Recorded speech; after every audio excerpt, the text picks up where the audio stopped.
Childhood and adolescent obesity is a subject that is near and dear to my heart. It's also one with which I'm intimately familiar and one on which I believe I'm qualified to speak. I think a little bit of background here is in order. As a child, I was always slightly overweight and both of my parents were obese. My caregiver, who did much of the cooking for our family, was also obese. So to begin with, I didn't start off in what I would call one of the healthiest of food environments. Then to make matters worse, my mother died when I was 8 years old. I was then left to live alone with my father, who was massively obese. Looking back, now 55 years later, both of us were obviously dealing with our grief. Me from the loss of my mother and my father from the loss of his spouse. As you can see from this picture of me with my father, taken when I was about 10 years old, we both found an outlet for our grief. That outlet was food. Quite literally, we ate ourselves into oblivion. While I don't have exact numbers, I estimate I weighed probably 150 pounds when I was 10 years old. To put this in contrast, I now weigh about 135 pounds, so I'm actually smaller today than I was when I was 10 years old. Pretty scary, isn't it? As I went through my middle school and high school years, I only got larger and larger. College wasn't any better, and I got up to probably 275 to 300 pounds, except for a brief period of time where I actually got down to close to 200 pounds by doing what was then called the Atkins diet and is now more commonly referred to as the keto diet. But that weight loss didn't last. That's because once I stopped eating the Atkins keto way, the weight came right back on and even worse. That's because the changes I had made were only temporary, and thus my results were only temporary. By the time I got to law school in 1990, I maxed out at 367 pounds. In my last year of law school, I got on the Weight Watchers program and actually lost 100 pounds. But guess what? I again put the weight right back on. That's because once again, the changes I had made were only temporary, and thus my results were only temporary. But this time was a little bit better. While my weight went back up, it never got higher than roughly 320 pounds because some of the changes I had made as a result of Weight Watchers had stuck with me, and I benefited from those changes. It wasn't until February 1st, 2009 when I was fed up with myself. I woke up and told my wife I'm done playing this game. I told her I was going to start making changes in my life right now. I told her that I was going to start eating better right now and from that moment forward. I told her that I was going to start exercising now and from that moment forward, and my exercise of choice was going to be walking. Little did I know how prophetic my words were. Since that time, I've gotten down to my present weight of 130 to 135 pounds. I walk every day. I exercise every day. I've been sick one time in the last 9 years. In short, I feel fantastic. So what's the point of me telling you all this? The point of me telling you all this is to demonstrate that I know a thing or two about childhood and adolescent obesity and obesity in general. I also have a pretty good idea of what works and what doesn't work when it comes to permanent weight loss. Childhood and adolescent obesity is a part of who I am and a part of who I have become.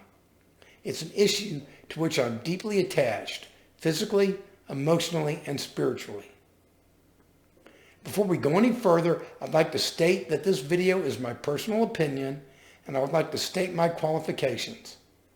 I am licensed as an attorney and a CPA, but I am not a medical doctor. I am not a licensed medical professional. I am a certified vegan lifestyle coach and educator from the Main Street Vegan Academy, and I have completed the certificate program in plant-based nutrition from the T. Colin Campbell Center for Nutritional Studies through eCornell, which is affiliated with Cornell University. If you have any questions regarding medical advice, you should direct them to your doctor. Last week, on January 9th, 2023, the the American Academy of Pediatrics put out new guidelines on how the medical profession should deal with childhood obesity, the first update in 15 years. Here are some key statements quoted from those new guidelines. The current and long-term health of 14.4 million children and adolescents is affected by obesity, making it one of the most common pediatric chronic diseases. Children with overweight and obesity benefit from health, behavior, and lifestyle treatment. Obesity is long-lasting and has persistent and negative health effects, attributable morbidity and mortality, and social and economic consequences that can impact a child's quality of life. Individuals with overweight and obesity experience weight stigma, victimization, teasing, and bullying, which contribute to binge eating, social isolation, avoidance of healthcare services, and decreased physical activity. Yes, they do. I experienced all of those things growing up. Marketing of unhealthy food and beverages directed at children tend to negatively impact their dietary choices and behaviors. I agree with this. So why is that marketing allowed? Families may be struggling with poverty, access to healthy foods, lack of social supports, racism, and/or immigration status. Children spend most of their time in school. Therefore, schools play an important role in influencing children's food choices and physical activity level and ultimately their body weight. For example, the presence of fast foods, vending machines, and/or sweetened beverages in schools may negatively influence children's food choices. I agree. So why are they still there? Intensive health, behavior, and lifestyle treatment is the foundational approach to achieve body mass reduction or the attenuation of excessive weight gain in children. I agree with this. The report goes on to say that many kids don't have access to these treatment programs. Then the report says the authors recommend pediatricians may offer children ages 8 through 11 years of age with obesity weight loss pharmacotherapy according to medication indications, risks, and benefits as an adjunct to health, behavior, and lifestyle treatment. Although intensive health, behavior, and lifestyle treatment has the largest body of evidence meeting the evidence review's high-quality evidence for effectiveness criteria, it is important to consider the use of pharmacotherapy for children and adolescents who require an additional treatment option to manage their obesity. What? Give young kids pills? Then the guidelines state, these studies suggest that weight loss surgery is safe and effective for pediatric patients in comprehensive metabolic and bariatric surgery settings that have experience working with youth and their families.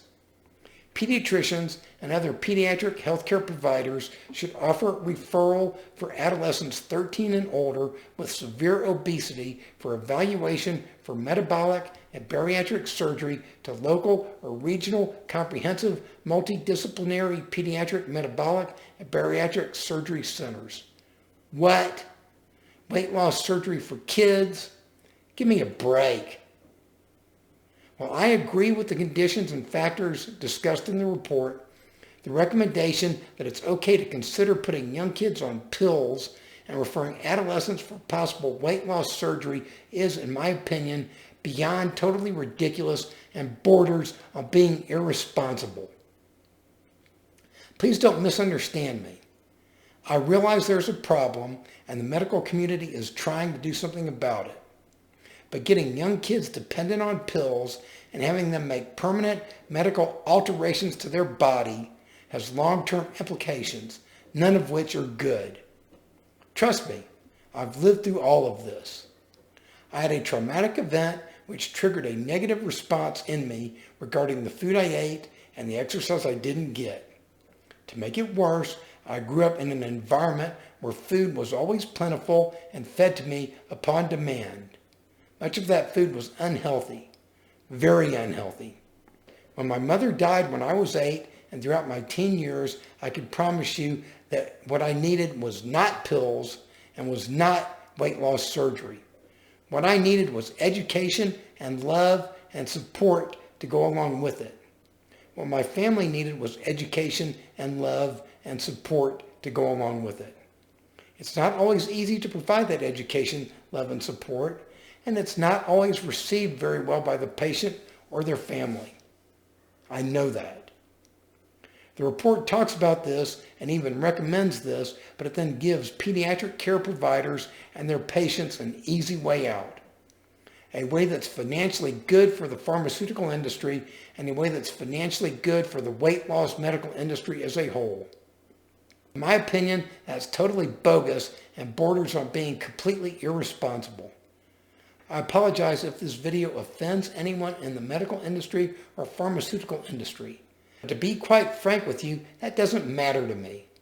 What does matter to me is the health of children and adolescents everywhere. Lasting permanent weight loss is not easy. There is no easy way out. I spent years looking for the easy way out, and it never came. The way out, the only way out, is to make permanent changes in the way we eat and permanent changes in our activity level. In short, eat less crap and exercise more. The eating doesn't have to be perfect. It just has to be better, higher quality foods. Part of the problem is that many underserved, poor communities don't have access to these higher quality foods, nor the education to learn about their importance or how to use them. The solution isn't to give them pills and surgery. The solution is to get them access to these higher quality foods and the education to learn about their importance and how to use them. Instead, we get commercials on TV and movies and other media that teaches us that it's okay to eat crap, served to us by the companies that want to make money off us. The exercise doesn't have to be for hours and hours. It can be as simple as a 20 or 30-minute walk several days per week. Some underserved communities don't have safe places where they can get this exercise. I understand that. The solution isn't to give them pills and weight loss surgery. The solution is to provide them with safe places where they can get that exercise and education about the proper way to exercise and about its importance. The next time you go to the ballot box, you should ask the candidates why that isn't happening. And while you're at it, look at yourself in the mirror. There are places, even in many underserved communities, where you can get resources to the education needed to deal with this problem. Seek out these resources. Take advantage of them. One such resource is this YouTube channel. Personal improvement of our minds, our bodies, and our spirits is what we talk about here. If you want information, leave comments below. I'll try to respond and help you get access to that information. Also, I invite you to subscribe to this channel by clicking my picture below. Be sure to come back every Monday, Wednesday, Friday, and Saturday, as that's when I post new videos. I'm here to help, but you have to want to help yourself too.